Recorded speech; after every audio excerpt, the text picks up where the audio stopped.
Recording in progress. Whoa, a voice just told me that recording is in progress in my ears, so I guess it's happening. She sounded nice. I wish my girlfriend was that nice to me. Right? She was just like, recording in progress. I was like, thanks, honey. 愛のないセックスはただのプロレスだ. Let's Here we try go. this. Were we not recording up till now at Nope. all?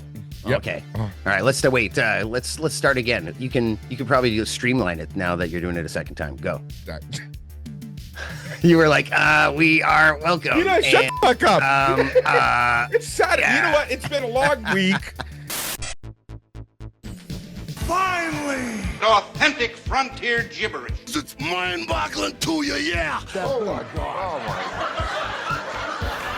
The Bad Boys! If I can be serious for a minute. Punch some people in the face!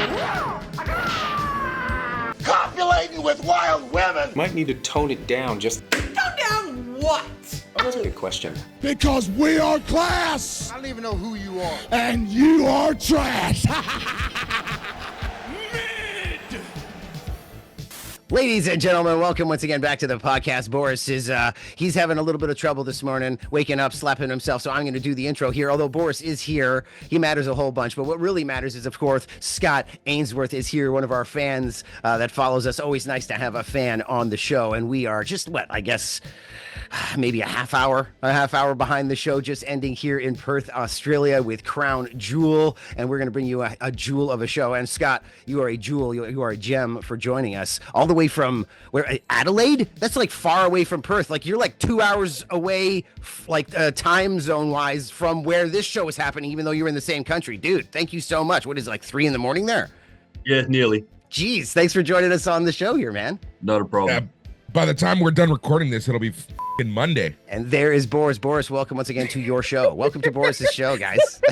I'm doing the intro on today. Okay, welcome to the MIDCAST. I was even like, Scott, okay, what do you think of this? I was brainstorming. I like mid. I'm like using the imagery of MJF here. So I was thinking MIDCAST. You know, it's like we're talking the majors, the indies, the idiots, the insipid, and we're talking all of the douchebags, directions, and decisions of wrestling. It's mid. You know, like all these M's and I's and D's, and we'll put it together into a little intro. Welcome to MIDCAST. What do you think? Sounds like a plan. You can shit on me if you want. Like I like confrontation is like, what does this Eric Bischoff say? Controversy builds cash. Controversy creates money. There you go. That's why it's Boris's show, because he actually knows stuff. Controversy creates cash. Yeah, you should shit on my idea. Be like, I don't know, MIDCAST. Then I can prove can you we wrong. turn this and into a hard 50 on why Jade Cargill needs to be pushed? Yeah. Okay. Yeah. That's into the stairs, I get hot about that. The truth is, I actually changed my mind easy. Jade has like turned me around a little bit lately. That last match was good, and she shows that she's tough, like taking it to the head. And I'm even changing my mind a little bit on today's subject, the goddamn huge, massive, gaudy Crown Jewel Championship. Guys, you want to talk some Crown Jewel? Let's talk some Crown Jewels, sir. Let's talk some Crown Jewel. Yeah, I gotta say, if I was a promoter, I would do just what they did, starting with this awesome Rhea intro, like her talking about basically telling the fans, "We're loud, we're raucous, we love to chant, and we love to be the loudest crowd ever." And it's like, yeah, we do. That's what we're gonna do. It's like she like baited them in. She's like, "Come on, guys, I live here. I'm one of you, and this is what we do, right?" And man, did they ever deliver? Scott, your people. They were awesome tonight. What did you think? They are my people. Yeah, man. Well, what was the one really cool chant? Like the chant after Jey Uso got in trouble. What did they chant? Well, they chanted a few things, but well, I think it was like you're in trouble now, or something. Like it was a pretty good chant. Yeah. It was like 5 syllables or something. Like that shows intelligence. You're gonna be in trouble. You're gonna be in trouble. That's what it was. I loved it. This was another friend of mine said this show. He's like, I don't know if I'm going to watch it. What's the point of watching this show? This show was entertaining from beginning to end. And the slap to the face of the reversal of the pedigree into the dead eye. There's lots to talk about here, but we should really continue in order, correct? What do you guys think? In order? Let's do that. Let's try to go in order as much as this show can go in order. Well, during Bronson Reed's entrance, near the end of it, there was some Roman Reigns chants. So Bronson getting betrayed by his own people. Your people are fickle, Scott. Hold on. Bronson is not Australian. Let's start with that. Hold on, Scott. You can explain this to the listeners, right? Like you got. We were chatting when you weren't on with us here, Boris, for a second, and he explained to me exactly what he's going to explain to you now. I see the shocked look on Scott's face. Scott, put him in his place. There you go. Yeah. Bronson Reed, born and raised in my hometown, Adelaide, South Australia. He's even billed from Black Forest, which is a suburb of Adelaide. So basically, for our Canadian listeners, he's from Mississauga. Yeah, I guess so. But Boris, if you were from Mississauga and the town like just outside of your town was called like Black Skull, like wouldn't you be like, I'm from Black Skull, bro? Like especially since all the chicks are from Adelaide. There's like one in NXT and Rhea's from Adelaide. Like he's like, I'm from Black Forest, bro. Sorry. Yeah, man. That's how it would be. I'm from Burlington, from Oakville.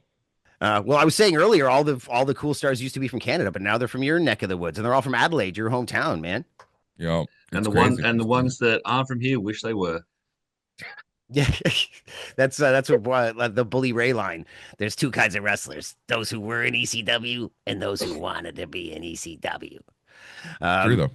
But there was distinctly on the Twitter machine. Yeah, distinctly Roman chants over the ending of Bronson's entrance there. And then they popped hard for Roman, a classic like walk and brawl beginning. But like, you know, throwing the prime bottles. Yeah, like throwing the prime bottle got the first real pop of the night. So like I'm into that. What did you guys think of this match in general? I liked it. It was a good match. It was entertaining. I was sports entertained, as I like to say. Honestly, but here's the thing. I'm a sucker for Bronson Reed. You know this. You know, I'm a huge sucker for Jonah. So anytime Jonah is on my screen, I will have fun. And honestly, seeing him toe to toe with Roman Reigns was just goes to show you this guy. He's got a future. He's got a future in WWE, in my opinion. Scott, what do you think? Yeah, absolutely. I mean, as long as he can stay healthy, he's got a massive future. He works well. He keeps the flashy moves to the minimum so they have the impact that they need. But yeah, he's definitely got the ability. But if he does any more of those like tsunamis off the top of a cage and breaks both his ankles, that's going to shorten his career a lot. Yeah, and he's dealing with some serious recovery issues from that still. Supposedly he's in a lot of pain regularly. You know, getting into the ring, really, he says he just blanks out pain and goes, and people are like, wow, it's amazing. I can tell you, like, he broke his ankles in both of them in November. I broke one. Like, it was decapitated from my fucking foot. And I like every morning I still wake up with a lot of pain. So I can't even imagine what this guy goes through with both ankles, having to do what he has to do. It's fucking crazy. I don't know why I'm swearing so much. It's Saturday and it's a podcast. We're not on fucking radio. Fuck it. I'll get the beeps out ready for later. We won't go through. It'll be about 10 minutes till I get this posted because I gotta put some beeps in. But yeah, Scott, what do you think of your boy Bronson? I think his recovery, unfortunately, it is unfortunate what happened to him. But you know, Edge, it happened to Adam Copeland too. Everybody hurting themselves these days off the top of the cage. Hopefully, we can get a little less of that going on. But yeah, like I think he did a great job. Are you proud of your boy? Are you a Jonah Mark? Oh, absolutely. The guy's incredible. I mean, to be my height and to move the way he does, you know, my knees hurt just watching him. I was actually going to say, like, he's not as tall as you expect him to be, but they do a really good job these days of making regular big guys seem big because he's bigger than your average guy. But then in wrestling, you've got a lot of huge guys. Like I love that Omos just came back onto NXT, a house show or something recently. Hopefully we'll see him again. But WWE is really good at shooting from below, making guys look big, and they've done a great job of getting him over. That tsunami, it's just a splash off the top, but they have put it over big. They always follow it down and kind of zoom out a bit as they're doing it from the guy in the ring, getting that shot. Like they've got their camera work down pat for that, and they've really done a great job like putting him over for like the perception to us. They've certainly done him justice. And at the same time, Wade Barrett's commentary does an even better job of it. Man, you know, is the way Wade Barrett the best tsunami. thing? He's the best thing about WWE these days. When he got up and he was like, I think it was on SmackDown, or I can't remember where. I think it was SmackDown, where he's like, they're saying that Seth is a wanker, you know, like his yesterday, yeah. Like he's untouchable. He's so awesome. And they missed the boat making him world champ. They know it too. They're like, we should have Nexused you up, should have put the title on you. But anyways, I will just say Michael Cole made one big stuff up. That was not a rugby ball. That was an Australian rules football. Seriously, and like Bronson would have known that you do not throw overhand, ran a rugby toss underneath. Like Roman screwed up big time. This is not American football. He's just like, duh, threw it overhand. Like, man, You would think a Samoan would know how to throw a ball. oh, that's true. He is Samoan, so he should know. But he's from Florida. He's giving it away. He used to play football too, right? He pretends he's a I know. tribal chief, but he's not. He was a defensive player. He wasn't even like he was to be smart like an offensive lineman. Yeah, he should know. I know. If I saw that right away, it was like, oh yeah, and like understanding the cultural relevance and the cricket back, and then realizing that is not a rugby toss, then he should know. Yeah, the red ball is the one we use for the daytime matches. The yellow one is the nighttime matches. Oh, well, I don't know. I don't know it that well. Sorry. Oh, that's why I'm giving you the information. Thank you. You've been very informative. I had no idea that Adelaide was so far away from Brisbane and Sydney and all these places. Well, you know, Canada is huge as well. It's only 1,200 miles from Perth. It's like when people think that Vancouver is like right beside Toronto. I was saying that earlier to him too. My uncle who lives in England, Yes. he lives in Kingston upon Thames. One time he was asking me do you ever see Kevin? And I was like, well, no, he lives in Vancouver. He actually works on a cruise ship off the coast of Vancouver. And I'm like, you know that it's farther to Vancouver from Toronto than it is for me to visit you in Kingston in England. So like, he kind of was like, oh yeah, I guess so. I'm like, yeah. So I don't bump into him or nothing, but. But you know, same thing. I'm the one who was like assumed that Scott like went to the show or watched it from home, and he's like, "Well, you know, I didn't decide to drive 2 days, so no, I stayed at home. Thanks." Can we talk some wrestling? We can actually wait. Maybe. I want to talk about. I want to talk about. If the tribal chief doesn't know how to throw a freaking ball, how come he's the OTC? How come they keep changing his name like OTC and TC1 and like all these things? Didn't he have a third one too? Why are they trying to get stuff over besides OTC? Do you guys know? I guess so, but it keeps the dude. Honestly, it's all marketing. It's all marketing.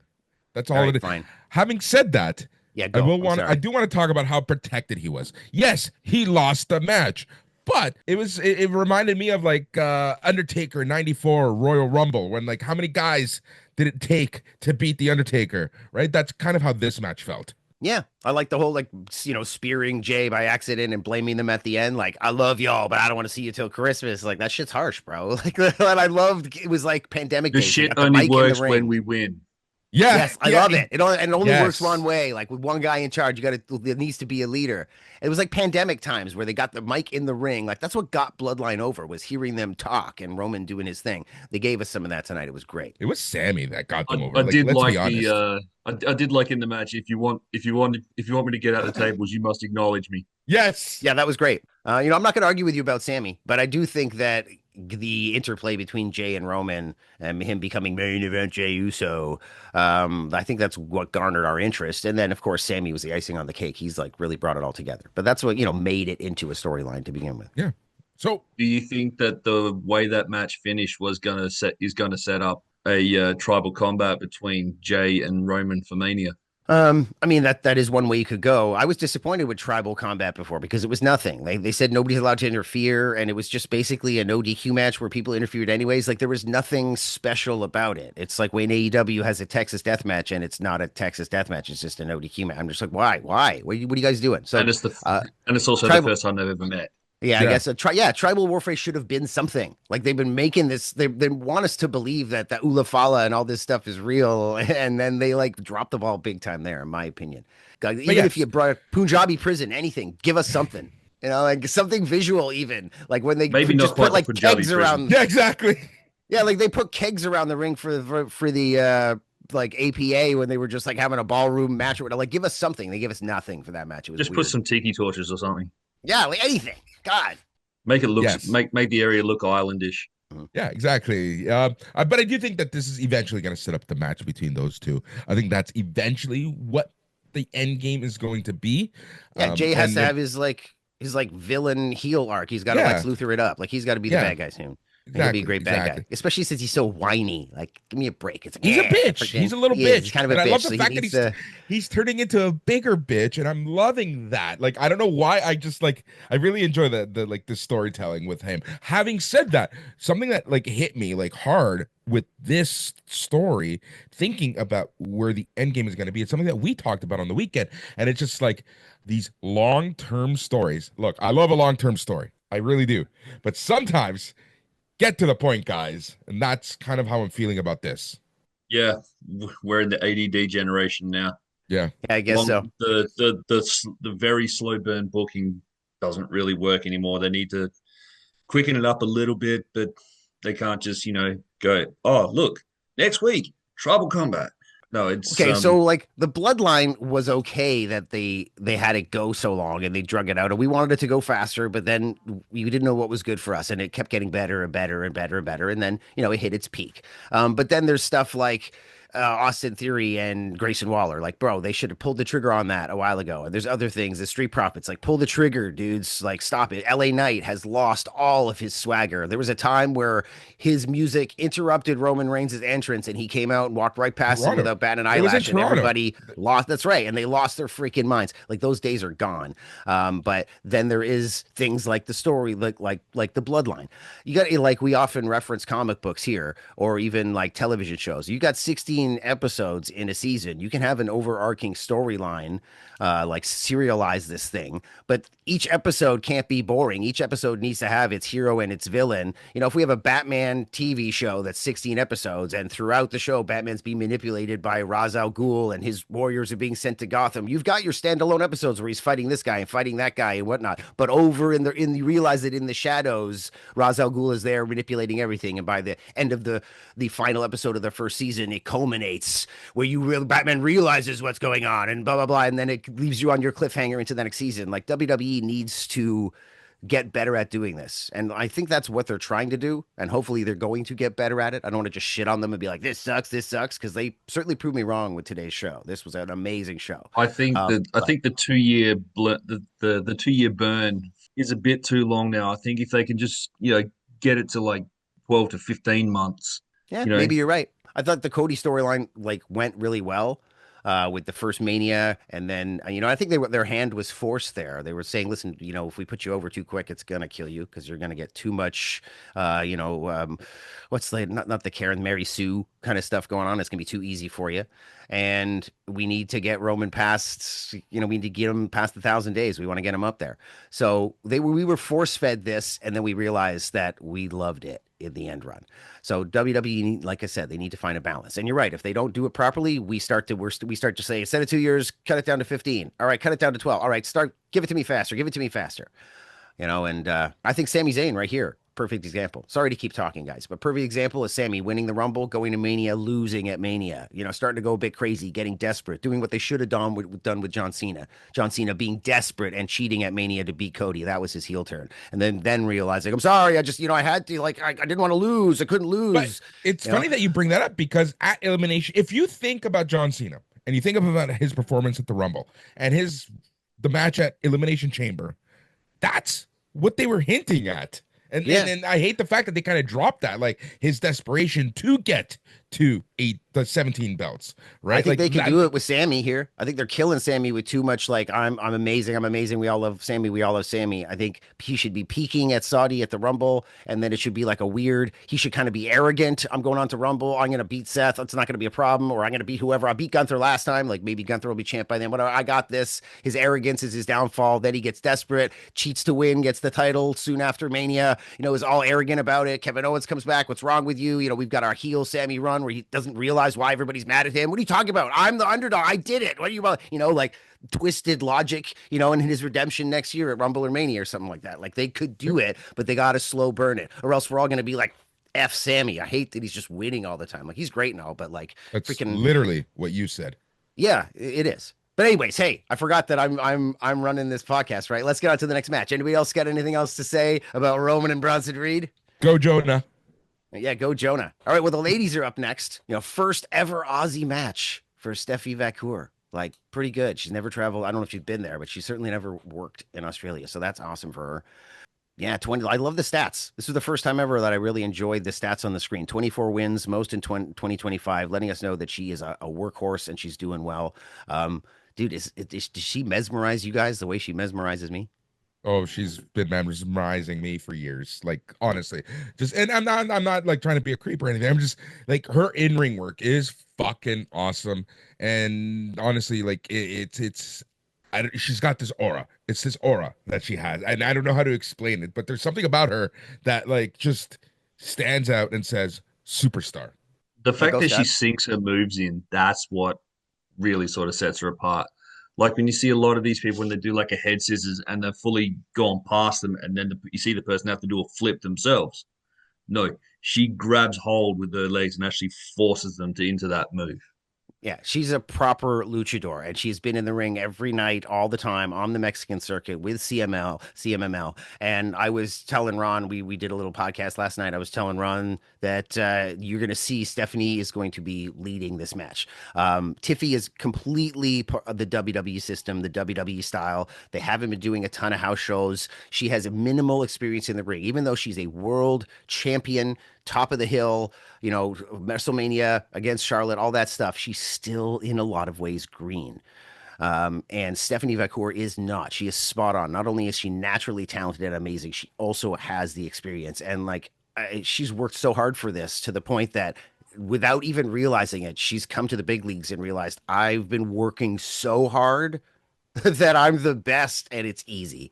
And she deserves it. And she mesmerizes me. You're walking to the ring with the stoic expression of nothing. I think the first time they said, walk to the ring, show us what you got, she just walked to the ring and they were like, that's amazing. Just, you know what? Nobody else does that. Just stick with that. Your smile is like absolutely enthralling. Try to just throw it in a little bit at the end, but give us the straight face, give us the number one, give us the finger, give us everything like as if you are the most gangster person in the world, but then just give us that little curl of a smile and everybody melts for this woman. And the fact that she's unbelievably talented, just like it's great. Because if she wasn't, they would still be pushing her like a Jade Cargill. But then she also happens to be like the best thing we've seen in years. Thoughts? Yeah. Well, they say that you gotta have like 1,000 matches before you stop being really green. Yeah. Like I'm with the current climate, will Tiffany Stratton get to 1,000 matches within the next 10 years? That's a good point. I didn't really think about that. Jericho stopped. He took to like 1,124 matches before he stopped like writing down the matches, who it was against, and what was going on. You know. But hey, you know what? I think Tiff looked great. This outfit was like it was kind of cool. I dug the colors. I dug for a second. I thought she was in like cut off jeans or something. Like she's often in these weird pink frilly things in Tiffy time and all that stuff. Dude, she looked spot on tonight. I love the powder blue. It was great. I'm sick of hearing Tiffy time. Yeah, I guess so. Boris, thoughts on chicks' underwear? Come on, man. Why are you being so quiet? Jesus Give it to me. Christ. I'm not being quiet at all. I'm I thought you'd be all over this. Like, man. I'm absorbing. I'm listening. Oh, you're absorbing, no, are you? Jesus Christ. I'm kidding. I love it. Speaking of absorbing, dude, those face washes, those are some rough face washes. This is what you were talking about, Scott. Like she lays it in properly. She's safe, but she makes it look real. She's like the Bret Hart of the current scene. Like everything looks crisp. If her opponent isn't the kind of person that's going to hold and do moves properly, if they're not going to post for the body slam on the thigh, if they're not going to hold onto the thighs properly for the ranas, like she's going to dig it in and make it proper. I bet she watches film. I bet she knows what she needs to do. And in Mexico, man, they're going fast and they're hot, they're sweaty, multi-man matches. Everybody knows they need to hold on for dear life because in some of these moves, you're going to face plant and break your neck if somebody's not holding the right position. Like I already mentioned Bret Hart, the corner, the figure four in the corner. Like if your opponent doesn't hold your leg, you fall back and smash your head on the concrete floor because you don't have anything. You can't use that leg muscle to hold yourself and lower yourself down because nobody's holding it for you. So same thing. Like she's not going to allow people to do that to her because she's a professional. Thoughts? Apparently, yeah, no, agreed 100%. You kind of talked about this on the weekend in terms of who needed to win, and I'm glad that they went this direction, right? Like Tiffany is not going to hurt by taking this loss, and Vaquer would, just because she's the newly crowned champ, it would have been a lot harder for her to take the loss. So I'm glad that they went with the obvious choice, and it's going to be interesting if they do have a program down the line, which I'm assuming at some point they will, and it's going to be good. The only thing is, this match went 10 minutes, if at all.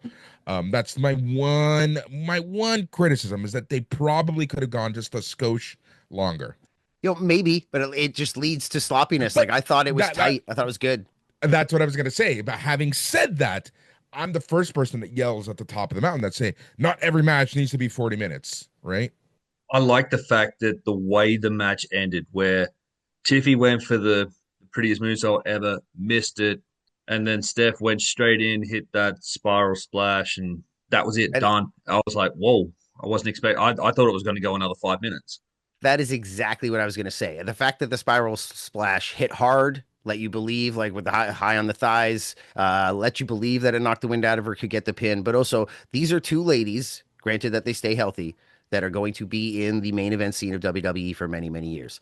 This is part one. This is, we went 10 minutes. I missed my move. You hit me with that move. You pin me. Next time it's, I miss my move. You hit me. I kick out. I hit you with something. Like, they're going to do this for a long time. And if they're smart, they might pull an AEW style of angle. AEW is great at, I haven't faced you in 18 months, but last time this happened. And then, like, I haven't faced you in 2 years, but now we're, here's the rubber match of this. Like, AEW is pretty good at throwback of when's the last time I faced you. You can't go back to 2015 and do that in WWE because Dolph Ziggler's like, Miz, I've faced you 147 times in the last 3 months, but today I'm gonna this and that, right? That's not the climate we're in anymore. It's funny that you even say that, because on TNA on Thursday, we had Matt Cardona versus Dolph Ziggler.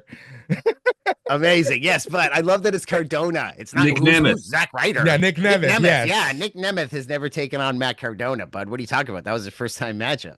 Yeah, Anywho, you were thinking Dolph Ziggler versus Zack Ryder. No, that's different. Yeah, man. But You gotta lead. it's so funny because it did feel like a Raw match, and it's so like it's funny when you've been in the system for so long, because like that's how they wrestle now. Like and like that match felt like a WWE match. I don't know how to explain it. Like, it was just shock to the system. NXT, and TNA, they are now part of the system. Yeah. It was a WWE match. Yeah. Jeez, let's move on, because I do want to talk about this next thing, gents, and that's the backstage promo right after this match where Heyman congratulates Jonah from Bronson Reed for winning the match, and then they're hinting a lot of things, in my opinion, with the whole is Heyman and Seth, is the vision breaking down? Like, what do you guys think about this? I liked it. Definitely liked it. It put some intrigue into that match. Well, is there going to be some interruptions? Is there going to be run-ins? Versus, is it going to be a clean match from start to finish? So it helped to sow those doubts, because honestly, when it came to that main event, I was expecting a lot of run-ins and, entrance music galore. Yeah. And it just never happened. It was great. Yep. This is one of those times in wrestling where every single thing that should happen. It's all very obvious. And when they do it, you're like, nice. Nobody was upset that they knew exactly what was going to happen. We needed Seth to win. Seth needed to be shaken by the fact that he has never beaten Cody one-on-one, and now it's champ versus champ. He needs to be shaken by the fact that Braun Breaker's a freaking go-getter, and he's not going to follow you if you're a loser, pal. Like, this guy's a freaking beast. He's a dog. Roof, roof. He's going to come for you. He's going to eat you alive. And Heyman being like, we can't help. Like, we can't. The same thing that Roman said at the beginning. Like, nobody thinks I could do this shit on my own. Like, they were basically being like, we need to know, the world needs to know, and we wanted to see Seth go above and beyond and win, even though he's a shit ass heel. And people are like, some people really don't like Seth Rollins' whole character and all this stuff. Like, I'm amazed how many Seth haters there are out there. He's a pussy heel. That's the problem. Exactly. He's a wanker, right? Seth is a wanker. He's not he's not that chicken shit heel that, everyone loves to hate. He's got all the talent in the world, but he's got these two big fuckers behind him. One's going to throw his bloody neck out one day. Yeah, I guess so. And the other's just, and then he sounds like a pussy the way he talks. It's true. Huh? It's true. Well, it's true. We all knew this had to happen, and we all knew that Seth needed to, somehow it not only helped the vision, helped him, it also helped the world title. It helped everything. Yep. Yeah, we skipped all the way to the main event there. I know, right? Yeah. Yep. So let's talk about the next match. John Cena, AJ Styles, Mauro Ranallo got a shout out. That was awesome. This match was awesome. Yeah, everybody got a shout out. I sent the message to you, Boris, as soon as AJ came out. I went, that's early TNA gear. Yep. A lot of throwbacks here. Like on this Bound for Glory weekend. Yeah, what are we gonna do? Go through this. Let's see if we can remember. I actually pulled out a pen and paper here because I was like, "Wow, this is amazing." Oh, you took notes? Holy shit! Believe it or not, I did love how huge Styles looked. Though he was like as big as Cena, not as tall, but like he was as thick and as big as Cena. Like wow. But we got Miz, we got the Skull Crush. We got Rusev. Yeah. We got Cole mentioning that it was a Sting move, the reverse the Stinger Scorpion Death Drop. Scorpion Death Drop. There we go, man. Like, and I'm the guy hosting the podcast. I'm like, the Sting thing where he drops him thing. Can we give credit to Cole? Like, it's okay. So, because I'm a professional and I also take notes. When he called out my buddy Morrow, love that. And then another one he said when he did the Scorpion Death Drop, he's like, another one of AJ's great opponents. Yeah, the shackles are off. It's great.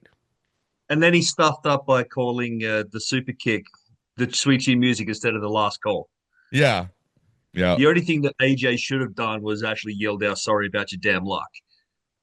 Yeah, that would have been fun. I mean, we got Samoa Joe, and I loved how they're like, is that the coquina? And then just as they're thinking to themselves, is that what this is supposed to be? The crowd's like right on it. Your people, Scott. They're amazing. They're like, Joe. They didn't miss a freaking beat. And Cena's like shit-eating smile throughout the whole thing. I freaking loved it. We even got a Sister Abigail in this fucking match. Oh yeah, and it didn't stop. Like I laughed out loud and smiled very many times throughout this match. Just even my woman was like, "Everything, you having a good time?" I was like, "This is damn right I am." Jericho's Lion Tamer. Yes, here we go. Lion Tamer. The pedigree attempt reversed into a Deadeye. Like that's like a statement in itself. And both pedigree was attempted 2 times, maybe 3 times, was never hit, was reversed every time. What do you think of that there, Paul? I love it. I will just say they did call it the Walls of Jericho. No, the Lion Tamer was because he had the knee on the back. He did. That was a Lion Tamer. You're right. In fact, that probably would have been a better call because then you didn't need to say his name. But come on, Scott. Come on. You're nitpicking here. Walls of Jericho. You got the Vertebreaker, which was awesome also. Dude, we got like 4. Dude, he didn't hit them all. We got a whole Orton segment. He freaking did the DDT. Then he did the smashing the ground. He did the taunt. Then he did the Viper. He did everything. Drapey DDT. Then he did the taunt, smashing the canvas. Then he did the RKO. And then he even set him up for the punt. I was like, yo, Orton's getting like a whole segment of the match here. It's great. 619. 619. Yeah, we got a 619 in this match. This is where I think it's professionalism. Attempted. Yes, that was the professionalism here. Before you go, James, Boris, I would assume they didn't have that planned, and the crowd was calling for it during the double down, and Cena was probably like, yo, let's set you up for it, but like, I ain't doing that shit. They decided on the spot to do the drop toe hold, get him on the ropes, and then reverse out of it into whatever move they were going to do. I feel like that was on the spot call, and it was good. They knew we could do the beginning and get the pop we want, but I ain't doing that shit. Nobody's getting embarrassed here. Especially after my people called out for the 619. Exactly. Yes, And then he called him Juan Cena, even Cole, like on top of that shit. I love it. I love Cole and Barrett. They're so good together. They are honestly the team. But yeah, no, this match had it all. This match was great. I remember what I wanted to bring up to you guys. Like the past couple Cena matches, there have been a lot of tributes. There have been a lot of callbacks. There have been a lot of like inside whatever.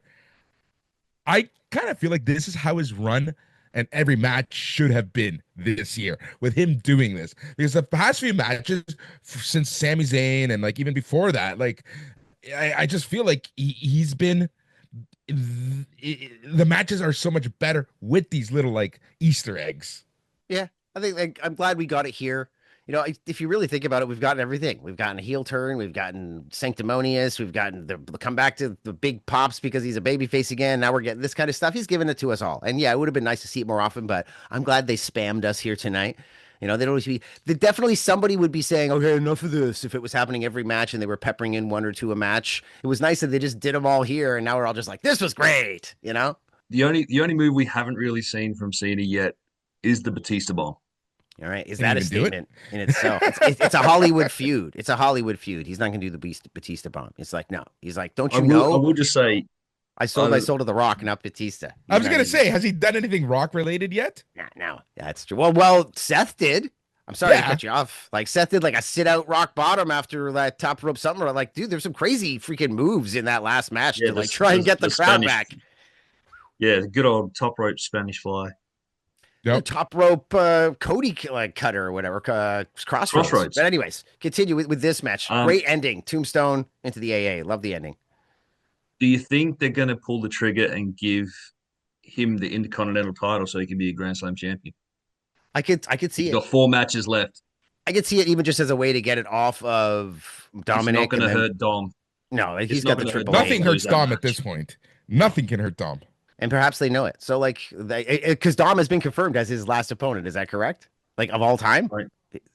Haven't He's heard. the- No, I haven't is heard it? that. It would. Oh, no, it would- okay, sorry. It would make sense, but it would. So make he's sense doing because the Dom, only- and then he's going against probably Gunther or whoever wins that tournament. That's right. There's a Yeah. tournament for the winner. Okay, so, Yeah, there's a so the there's- Dom match is a match that's happening before that. I don't know. That'll be great. Yeah, I mean, No matter what the happens. only title he's never held. Do you really want him to go without it? And they're calling him the GOAT when Right. he's not a Grand Slam champion.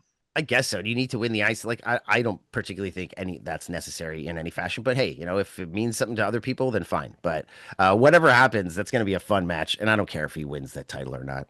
Rhea It definitely Ripley, would. It's, Io Sky Oh, versus we're the moving on. Kabuki Scott. Warriors. Oh, we're moving on. yeah, we are moving on. We're moving Okay, on, gents. so you guys were a little ahead of me. So this was the match that I kind of like fast forwarded through and watched while like on fast forward and not listening to the commentary. And there were times where I like blinked for a second, and these goddamn Joshi outfits. This is actually one of the reasons I don't follow a lot of Joshi wrestling, even though it's some of the best, hardest hitting wrestling of all time. Back in the 80s where they were just wearing normal clothes, I loved it. But now these outfits, I can't handle it. It's like the NXT names. It's just something my old man brain can't handle. I've never heard this one before. I don't know, man. Like everything's so colorful and weird, and garters and this and streamers. And it's like, what the freak is going on? They're like living pinatas. And sometimes, unless I'm like, whose color scheme? Just tell me who's what color scheme, because I can't tell what's going on with all the hair and the freaking and everything. Am I crazy, Scott? Do you? No, it honestly, looking at that match, it was kind of like the old Sesame Street song. One of these things is not like the other. Yeah, okay, there you go. But okay, just imagine that she was Asian and she was the goth one. I mean, her outfit, give her a couple more like leather tassels and she's like almost there. Like, come on. And still a foot taller than every one of them. You have glasses on. If you took your glasses off stood 10 feet back from the TV and nobody told you what color anybody was wearing and the sound was off, would you be able to go, oh yeah, that's Kairi Sane and that's Io Sky? You'd have no freaking clue who was who, right? I take my glasses off, I can't see you.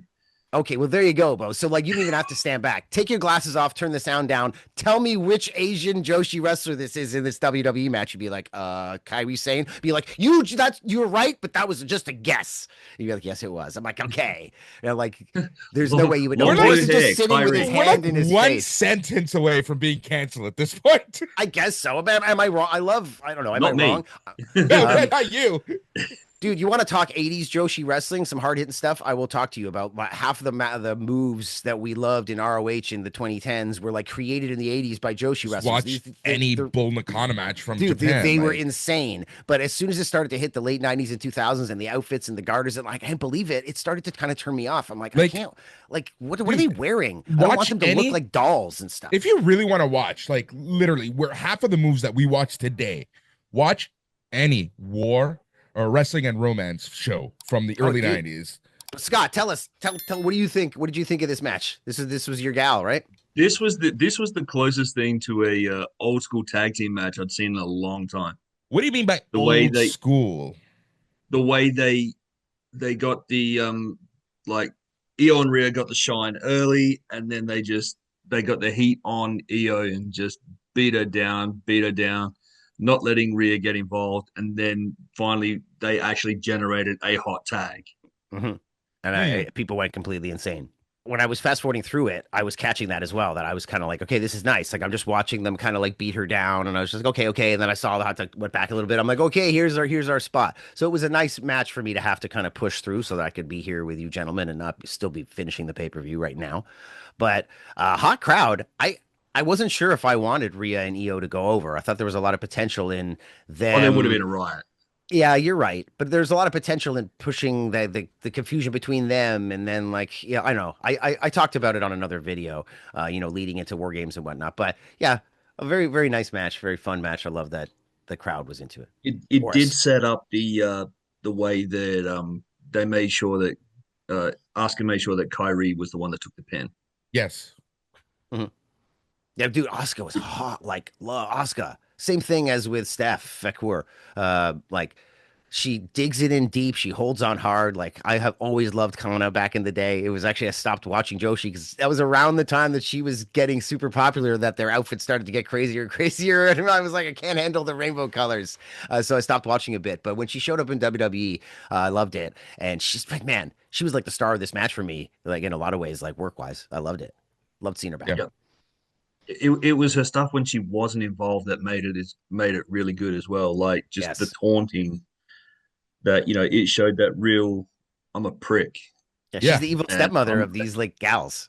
And I think that's what they need to push. Like, she was the first one that came over, really, and made herself get over. She got over. She made herself popular, and I think that's the story that they need to tell with Asuka moving forward. Is I'm the first one, bitches. Like, there's a lot you can do with these gals. Yeah, exactly. And it would be really cool if that would be a lead up to her and Julia match, but we'll see. Yeah, Julia needs more. They need to light a fire under her, give her some more stuff. And they got the Japanese tour coming up. That's why we've seen Shinsuke Nakamura and her both on SmackDown. House shows. A lot of these, Julia's on it all. Shinsuke's on it all. All these gals are on it. So I'm not surprised they turned. I've thought of something, but that I'll wait. We'll talk about that on the weekend. It is the weekend, but you know what I mean. So yeah, no, this match was really good. This match was really fun. I was unsure about who should win, but I think that it was the right decision at the end of the day. After this match, again, hit us hard in the face that Raw is going to be live Monday at 8 a.m. Oh wow, yeah, 10:30 p.m. here.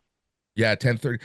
So crazy. I love how it's an okay time literally for everyone except for you. Well, they're trying to make it so that everybody can watch. They're like, all right, 10:30 is as late as we can push it. 8 a.m. This is kind of okay. We'll do it, right? But you just said Hutch. What do you want me to talk more? What? That would be talk more. It would be 1 a.m. in New Zealand. Wow. Oh, geez. For those 4 New Zealanders, they'll wake up in the morning. They got Netflix, right? We've all got Netflix. You just like check it out, right? Anyways, like it was so weird, not waking up because I was already like working, but like I'm like, oh, it's 8 a.m. Let me watch some SmackDown. Yeah, it's kind of weird. I love that even Michael Cole was like, thank you for getting up and joining us. Yeah, I like that. I wonder if they dubbed over that for the USA Network stuff, but I digress. Let's get on to this main event. Sorry, I just looked down at my note and I saw the word headbutt, and then I suddenly remembered like Seth Rollins like literally rocketed across the ring like with a flying coast to coast headbutt. I was like, oh yeah, we got to talk about the main event. Yeah, let's talk about the main event. Okay, let's go into the main event. I was gonna say all he really needed was a chair and doing the drop kick, and they just could have called the Van Terminator. Yeah, I guess so. Except we've seen the Van Terminator before. Have you ever seen this? And did you think it would be Seth Rollins would be the first person you would ever see do a flying coast to coast headbutt onto somebody like a freaking psychopath? Like, give me a break. And he like hurt his arm. He was either selling or he hurt himself, but he was favoring the arm a bit. He hurt favoring himself. the arm. That's a collar. That looked like a collarbone. Yeah, or maybe. Hopefully he's not injured. Hopefully he's just hurt. Because I mean, it's very easy to break your collarbone, your and all that stuff. Like I've done it. Because as soon as he did it, like you notice he stopped doing anything with his left arm. Yeah, I guess so. Still, that was freaking. I wonder if halfway through he realized I can't turn. I'm fuck it. Just. I think that's that's what it was. I think that's what it was. Like he realized when he tried to take that pedigree, when he tried to get set up for the pedigree from Cody, and you could just hear him go ah. Oh, with the arm? Yeah, he might have straight something. No, that sounded like a collarbone. 29 minutes this match didn't feel like, and that's something I did want to call out. Like these matches, most of them outside of the women's match were like in the 30-minute mark, and it did not feel that long. Like this, and that to me shows how good that this show was. Like these matches were long, but they were entertaining. The crowd was awesome throughout. Wade Barrett and Michael Cole, honestly, the ace team of professional wrestling right now. Yes, I'm going to say it. You can braguilar@gmail.com. Send me your hate mail. I get enough every week, but you can continue that. But I'm saying Michael Cole, Wade Barrett, best commentary team. This match was great. Honestly, this match was so much fun. Anyone who thinks that Cody is just like boring or not a good wrestler or whatever, that's predetermined, like whatever. Like this guy is fucking good. And same with Seth Rollins. Like both of these guys get some like weird reputation, but they showed today, this morning, whenever you're watching this show, how good they are. And it was such a good match. And Scott, to your point, I thought in my mind this is going to be an overbooked, overproduced, whatever type of match, but it was a one-on-one match with a clear-ish winner. I did find it was the same with the AJ and Cena match. Like towards the end, like how many finishing moves do you have to do? Just take a gun out and shoot him. Like, yeah, that's literally what I was gonna bring up the text that you sent me, and it was, hold on, let me say, outside of a gun, yeah, what does it take to put someone down for a 3 count in modern wrestling? Well, you know, I got to say, they actually innovated quite a few things in this match. I was surprised. One of the reasons that it did go so quickly for us is there was a couple of new things in there. You know, very seldom do you see Cody miss the like run up into the corner and then the flying Cody cutter out of the corner. He, you know, sometimes misses or gets reversed on the springboard one, but when he does the escalada, the like run up in the corner and then jumping back, he almost never misses that big, huge miss on that. Bam, flat back, hard in the middle of the ring.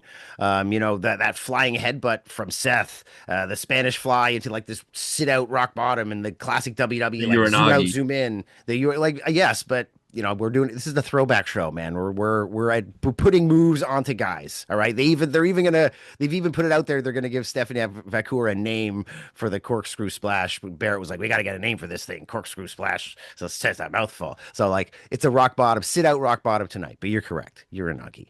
But lots of stuff here, man. And, gee, there was, I think he wrestled Samoa Joe in Ring of Honor. That's an art, you know, he took it from Joe.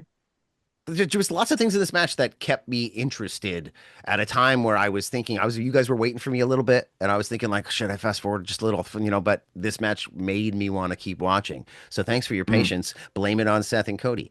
You know, I think WWE did the best job they could with such an entertaining match before, and then Rhea's big pop. I mean, the crowd have had a lot taken out of them, and it's like, it's very late in the morning for everybody, even though it's 2 hours ahead. So it was still like pretty late for those people in general. So, you know, good on WWE, I think. Boris? I concur. He agrees. And wonderful. I do think that part of the reason why the WWE shows, they don't feel like they're so long is because you get these great video packages in between these matches, but there's only 5 matches on the card. So you've got the time to absorb those matches. Yes, that is something that I've always said. Though, like regardless of the length of an AEW show, sometimes because of the pace, you literally forget what just happened, and it doesn't like percolate in your brain. It's the pacing of the matches themselves. Yes. You know, when we have dead air on the mic here, even for like 3 seconds, it's like, what's going on? Somebody is, you know, there's like a time difference, there's a lag or whatever. Young wrestlers, you know, working and booking an indie promotion, young wrestlers, they want to go fast. And when veterans say slow down, they're not telling you to like run slower or do your move slower. It's in between the moves. Vaquer, Steph like did this automatically. She'll hit a move and then like roll out and then like kneel there, like staring at her opponent and like breathing slowly. And like she's thinking and she's waiting for her opponent to like look up, make eye contact. And then she's like, you know, I got you. And then she'll like slowly stand up. She does her moves fast, but she paces the match slowly. We are able to absorb these moves, and the match that in AEW would have been 10 minutes, WWE can make it 15, and we can have our 5 matches and absorb everything that's happening. Commentary can comment on it. They can do a replay. In AEW, they barely have time to breathe sometimes, and we barely have time to input it. And a guy will win a championship and be raising it, and they'll cut to somebody in the back. You know, it's WWE with a championship time. Yeah. Gives you another championship with 2 championships around their waist. Although WWE's, you know, getting there too. But they give you time to absorb it, and so it feels like it goes a little faster. Does that make sense? That wasn't brand shot. That was everything. Yeah. Modern wrestling. There's way too many titles in everything.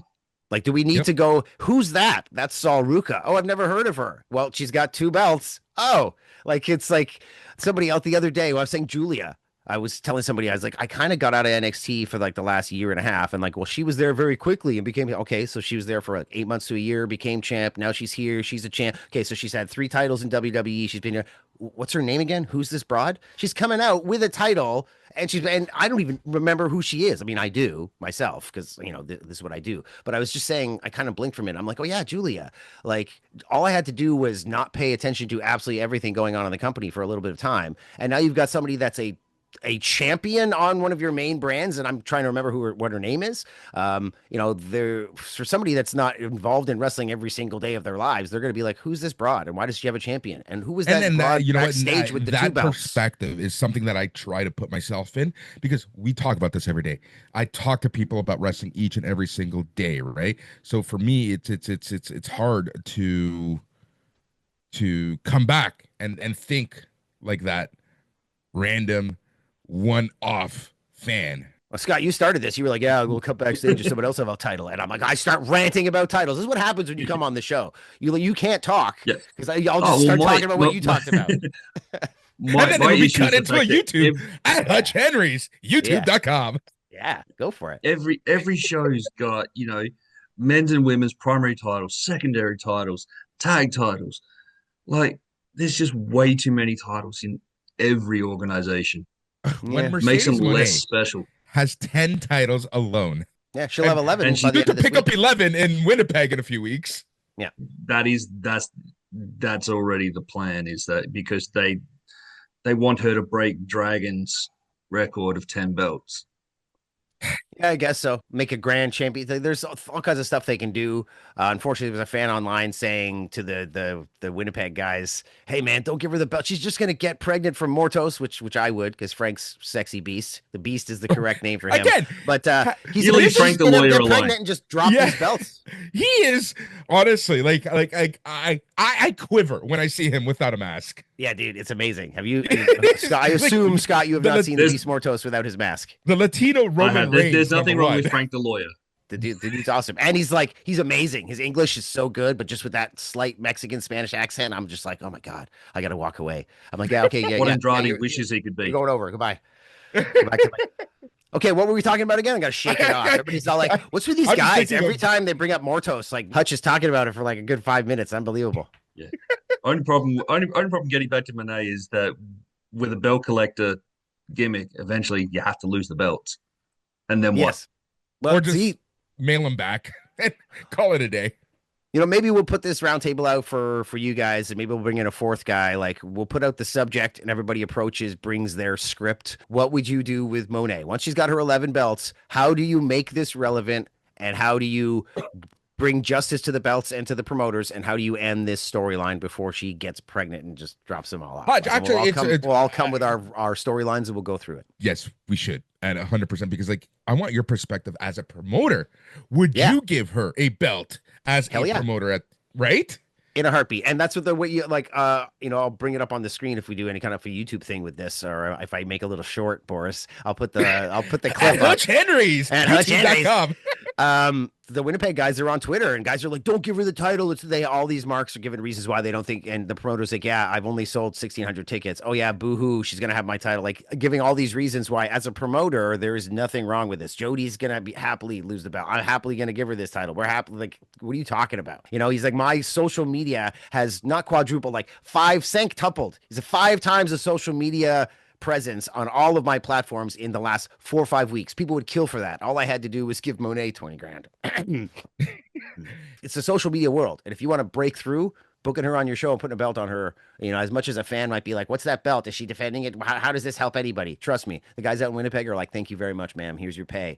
And we appreciate everything. Thanks for the house, as they say. Winnipeg in late October with like 20 inches of snow. Like, let's be honest. Like, seriously, the fact that they're getting that, the fact that I know a lot of people in Toronto have been like, how do I book a flight to Winnipeg? Why is it so expensive?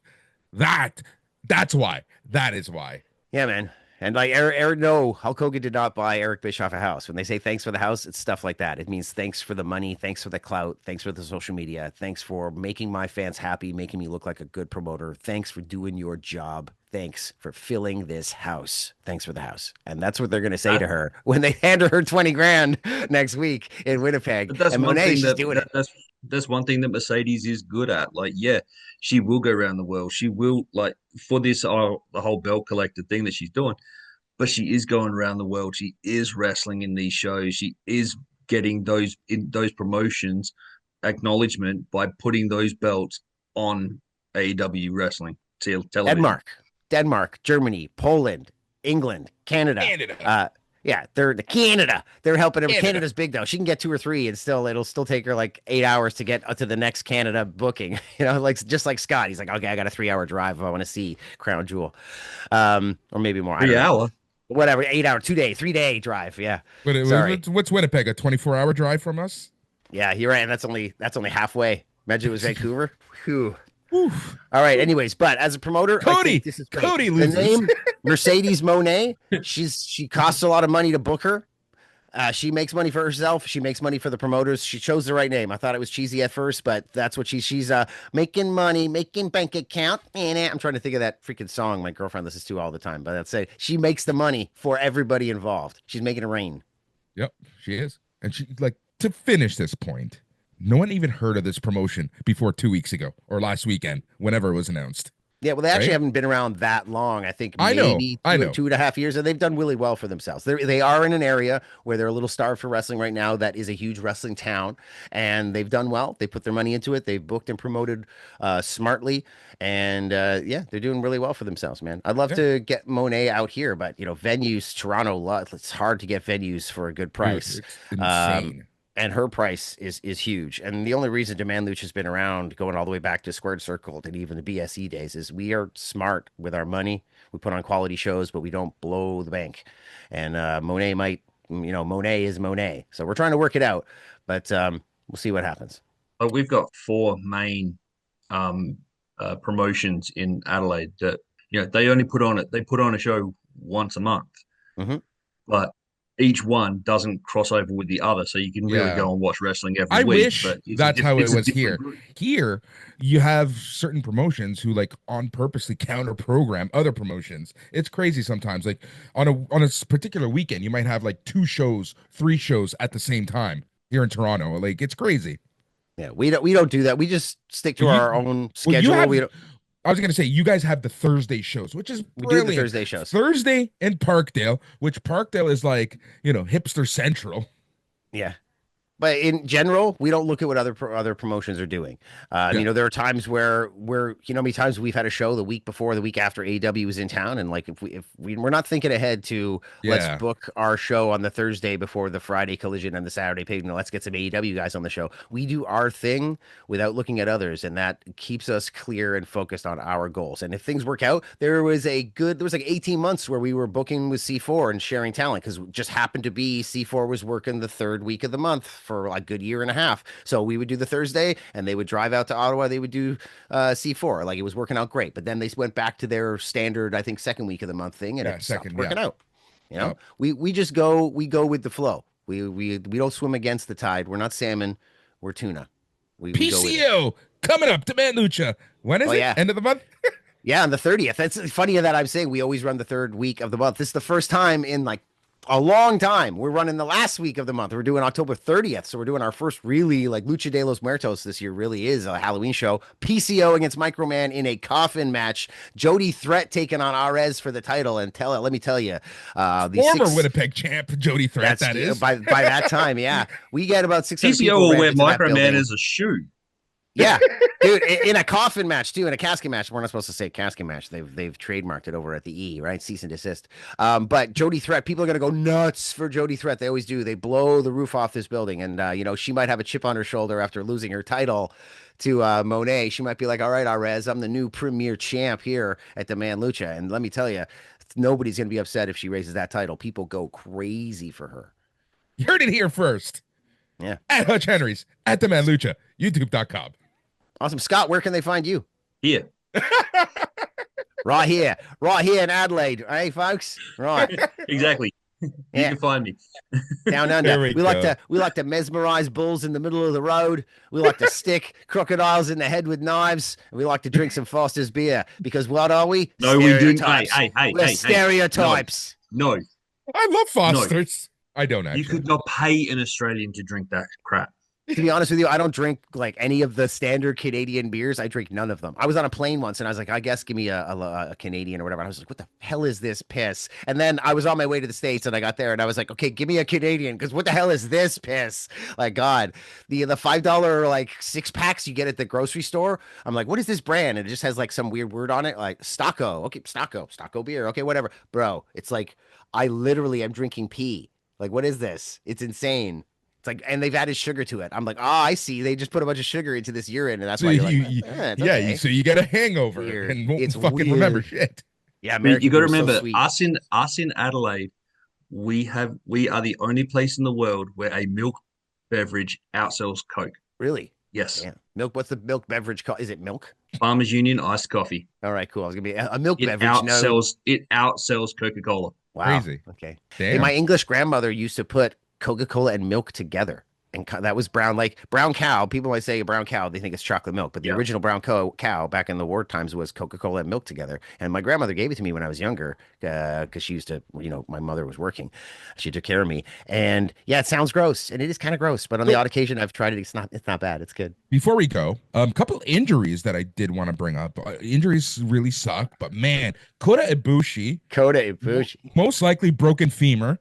Like, that's crazy. But on the NXT house shows, the reason why I'm bringing this up is because we talked about the NXT house shows. JC Jane, the NXT Women's Champion, injured on the house show loop. That's too bad. Hopefully not to the point where she has to relinquish because she was just starting to get her mojo going on. Yeah.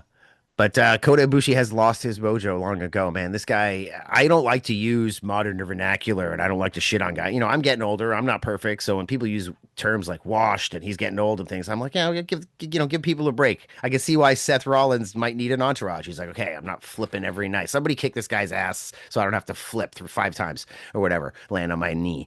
But Kota Ibushi, like, man, he is washed. I can't believe it, dude, man. He so walks washed into the ring. He gets injured at this way. Like, I don't know. I want to see a Kota Ibushi Kevin Nash match. It's like, who gets injured first? Yeah, like it's the who can tear their quad match. Oh, poor guy. I love Kev. He's like literally the coolest human being. Oh, the Kevin Nash quad jokes will never ever go out of fashion. They really are brilliant. Kevin Nash is so cool that you could like freeze dry him and like break him up into like 1,000 pieces and give them to people to like kind of like the end of that like what's the movie with the tiara where they break the tiara at the end and give it to all the girls in the audience. They all get to be queen. Mean Girls. Dude, we got to freeze dry that sucker and give him out to people to wear in necklaces and just like we'll all be so much cooler. Like he's like the coolest guy in the world through osmosis. Give me a Kevin Nash like necklace. Big Daddy of his, cool like, keychain.